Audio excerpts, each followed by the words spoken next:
Hello and welcome back to another episode of Watching Washington. Today is April 24th and I'm Julia Moran. Let's take a look at the top stories this week. Tensions continue rising with the Iran war as conflict in the Strait of Hormuz escalates and global concerns grow. President Donald Trump said he ordered the U.S. Navy to use force against any boats laying mines in the Strait of Hormuz, warning there will be no hesitation. The strait remains a key flashpoint in the war, with recent attacks on ships, seizures of vehicles, and ongoing naval blockades. Officials say the situation has disrupted global trade and energy supplies, with some areas experiencing shortages and economic impact. As the conflict continues, public figures call for peace. Pope Leo XIV had this to say on the conflict.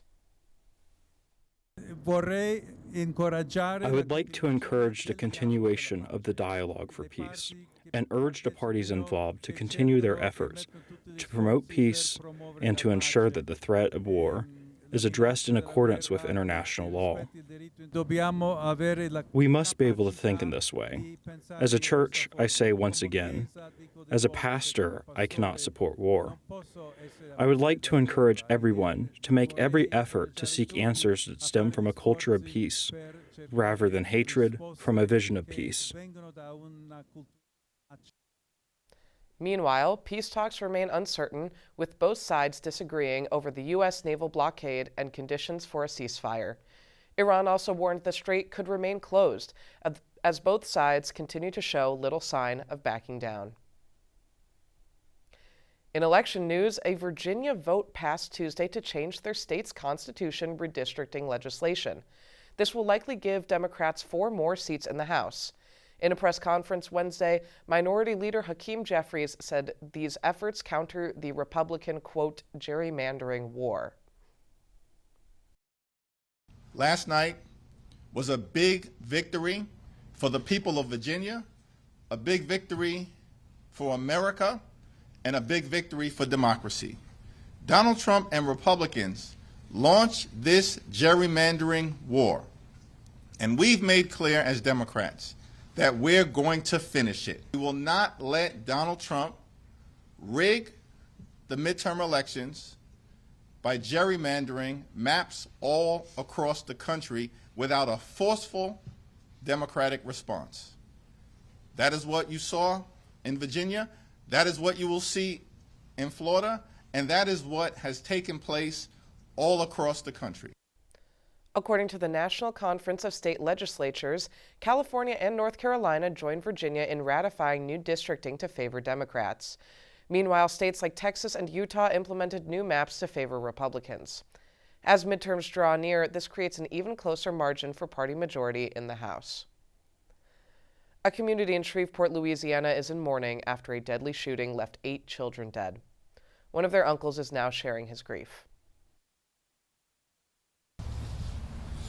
I've been in those kids' lives since they were born. I've held them all from arm babies up. This right here, I don't know how to feel. I don't know how to act because I've lost 8 parts of me because I loved each and every one of them like they were my own, and I took care of them like they were my own. Authorities say Shamar Elkins is responsible for the shooting, which killed 7 of his own children and 1 cousin, ranging in age from 3 to 11. Police say the shooting started with his wife, who was seriously injured, before he went to another home and shot the children and another woman. The suspect later led police on a chase before being fatally shot by officers. The community is now grieving and calling for change to prevent tragedies like this in the future. In cabinet news, more secretaries stepped down from their positions. On Monday, the White House announced Labor Secretary Lori Chavez DeRemer's ousting. A spokesperson reported she allegedly abused her position's power. Chavez DeRemer faces allegations of having an affair with a staffer and drinking alcohol while on the job.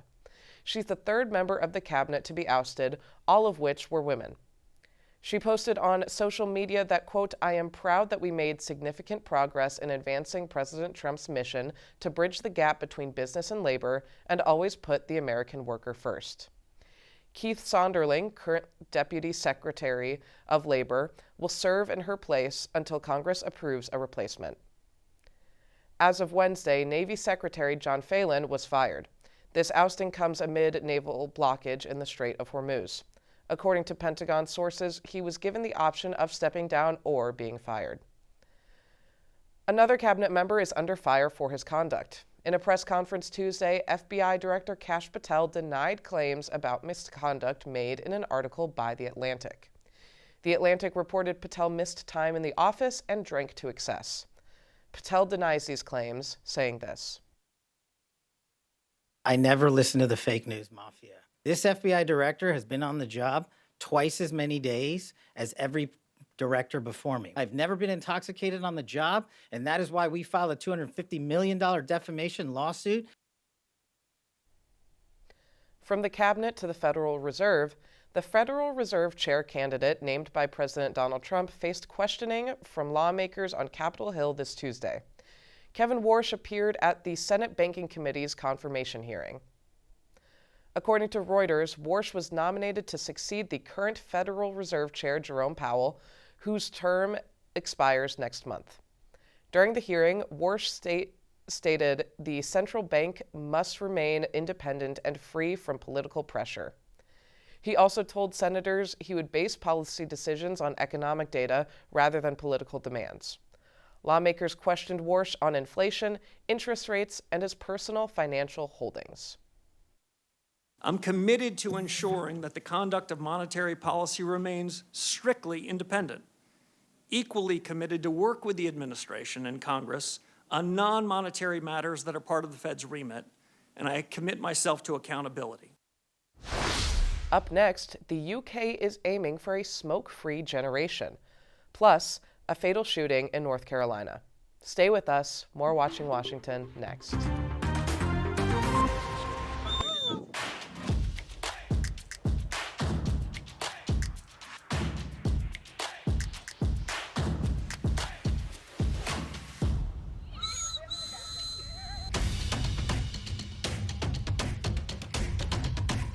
We are energetic, we are motivating, and we are unique.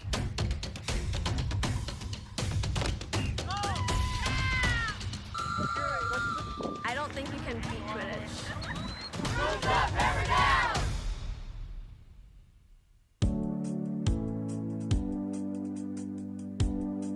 We have our meetings where people can come in, write, draw on cards. We send them over to specific hospitals.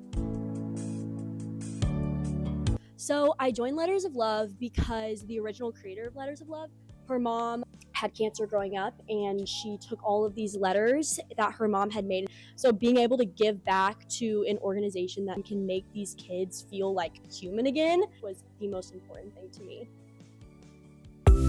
Anyone is welcome here. You don't have to be queer to come here. You're welcome to just come in, stop by, say hi to people.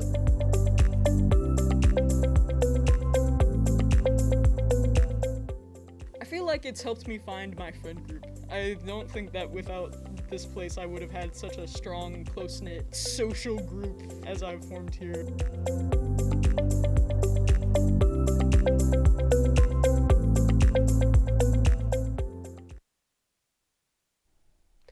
The United Kingdom is actively promoting a plan to create a, quote, smoke-free generation. Lawmakers approved new restrictions that will permanently ban the sale of cigarettes to many young people. According to Reuters, the bill would ban the sale of tobacco products to people born in 2009 or later. The legal smoking age will be raised by 1 year each year, meaning that people currently under 18 may never be able to legally purchase cigarettes. The bill also tightens restrictions on e-cigarettes and nicotine products, including a ban on selling them to minors and advertising restrictions. UK lawmakers stated the action is expected to reduce smoking-related illnesses and relieve pressure on the country's public health system. The bill is currently awaiting royal assent and will take effect once it gains approval. In tech news, Apple CEO Tim Cook announced he is stepping down from his position after 15 years. Apple released a letter Monday stating they will have a new CEO starting in September. Cook stated, quote, "I will be transitioning into a new role, leaving the CEO job behind in September and becoming Apple's executive chairman." During his time as CEO, Cook was known as a calm and mild-mannered leader. He also made a lot of advancements during his time as CEO, including dominating the global market. The company is now worth $4 trillion today. In the publicly posted letter, Cook stated the new CEO would be John Ternus. Ternus is an engineer who worked for Apple for 25 years before getting the position. According to Apple's website, he has overseen hardware engineering on several projects. Ternus stated, quote, "I am humbled to step into this role, and I promise to lead with the values and visions that have come to define this special place for half a century." He also stated how grateful he was to work under both Steve Jobs and Cook, and even referred to Cook as his mentor. Looking at North Carolina, a pre-planned fight turned into a mass shooting left 2 dead and 5 injured in Linebaugh Park in Winston-Salem, North Carolina. The shooting happened Monday morning and neighbored the local middle and high schools, which were both put on lockdown. Police said they identified and located the suspects, while also stating they plan to charge any adults who were there watching the fight. Police also are investigating the involvement of everyone present, with the belief that some of those involved in the shooting portion of the fight could have been injured as well. Local police captain Kevin Burns addressed the situation in a press conference and said the following. "We can confirm at this point that there was a total of 7 individuals were struck by gunfire. Detectives are actively working to determine each individual's role in this incident. Preliminary information indicates that some of those injured may have also been involved in the shooting." We will keep you updated with any more developments in this story. From the U.S. to Ukraine, the Ukraine is proposing to name part of their demilitarized Donbas region after President Trump. In recent talks, Ukraine mentioned renaming parts of Donbas to Donnyland after the U.S. President Donald Trump. Ukraine hopes that by renaming this land, they will get Trump to push back more on Russia. Russia is currently fighting for the same piece of land, according to the New York Times. The Ukraine hopes this renaming will ensure United States support. As of now, the renaming isn't official, but is still continued to be used during talks. Ukraine wanted the Trump administration to pressure Moscow and appeared to see a security benefit in having Trump's name attached to the area. Wrapping up our stories this week with sports, the first round of the NFL draft kicked off last night, and it's taking place in Pittsburgh for the first time since 1948. Indiana University football standout Fernando Mendoza went first overall to the Las Vegas Raiders, while history was made for Notre Dame. The Fighting Irish are the first team in the common era of the NFL draft to have 2 running backs taken in the first round. Jeremiah Love, who went 3rd overall, signed his contract last night, making him the holder of 3 separate records. He signed for $50.5 million, guaranteed over 4 years, making him the highest-paid running back in NFL history. Along with that, his signing bonus of $33.2 million was also a record for the position. With so many record-breaking moves on day one, we're looking toward tonight at 7 p.m. Eastern to see what moves will happen during rounds 2 and 3. Fast Track News, Purdue's weekly student news magazine, interviewed upcoming Purdue Student Government President Kelby Roberts. We're sharing that full interview just ahead on Watching Washington.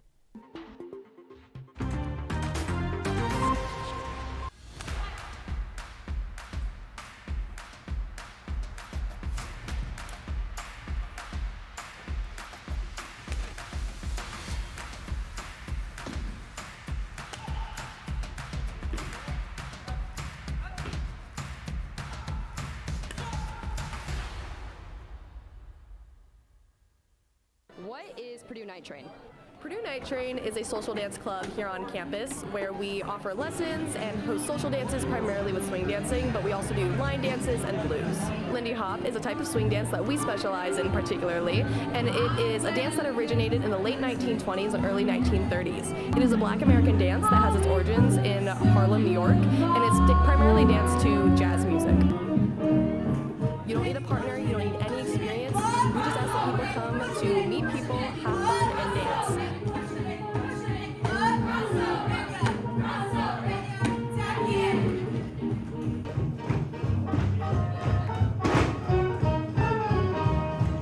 We're loud, we're fast, we are running a high-speed game. Hello, this is Hurling.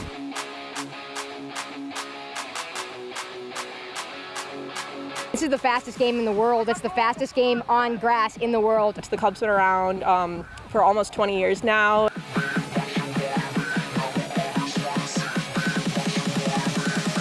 Yeah, we're your 2024 NCGA National Champions.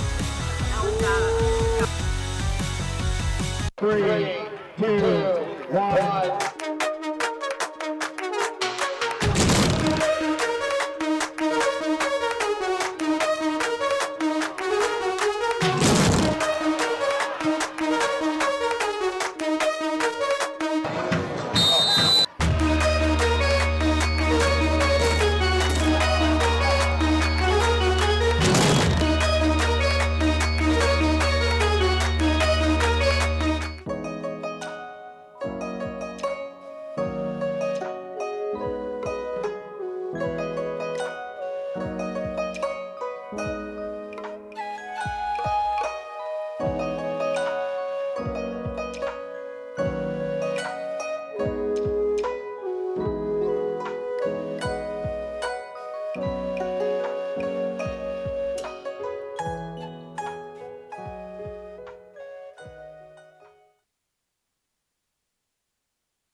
Student leadership will look a little different next year.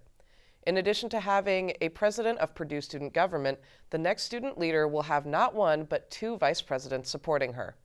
To learn more about the president-elect's plans for the 2026-27 academic year, Fast Track's Hannah Guy sat down last week with the incoming PSG leader, Kelby Roberts. I'm Hannah Guy, and I'm here with the new Purdue Student Government president-elect, Kelby Roberts. So Kelby, are there any goals for your term? Yeah, so one thing is serving on the Purdue Student Government Cabinet these last 2 years, I've really had the opportunity to admire about both Jason and Becca's term and then now Becca and Nicholas's term is how accessible they are to students. And so one of the things that when Matthew, Liliana, and I were kind of discussing what our campaign was going to look like, who we wanted to be and how we wanted to serve the student body, that big thing was being accessible to students, being able to show up, intently listen, and then connect those students to the people that are going to ultimately have the power to make change, make those decisions. So being accessible, listening intently, and just being a voice for the student body is really what I'm most excited about and the ultimate goal this year. Yeah. So is there any specific policies, any initiatives you'd like to get started here while you're at Purdue? Yeah, so our campaign, we had 3 pillar words. That was unify, amplify, and support.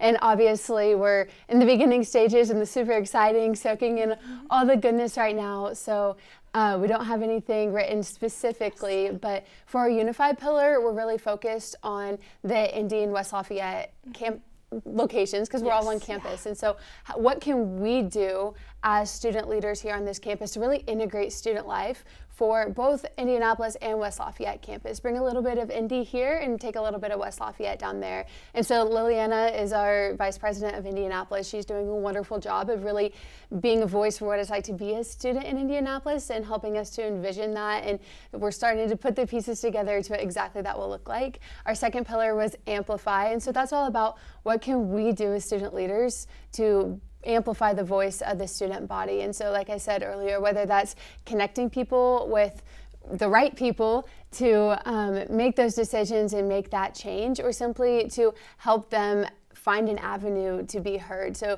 we really think that we'll have that kind of platform and that ability. So really leveraging that to amplify those voices, and then support. What can we do to support the student bodies, whether it's their needs, their wants, maybe a big dream or just a little thought, like how can we support the student body and how can we make their college experience everything that they've imagined. So those are our 3 main pillars that our initiatives are going to be falling under, but we're really excited to get to work once we get our cabinet appointed and get our feet on the ground running. So awesome, awesome. So what inspired you to run for this position?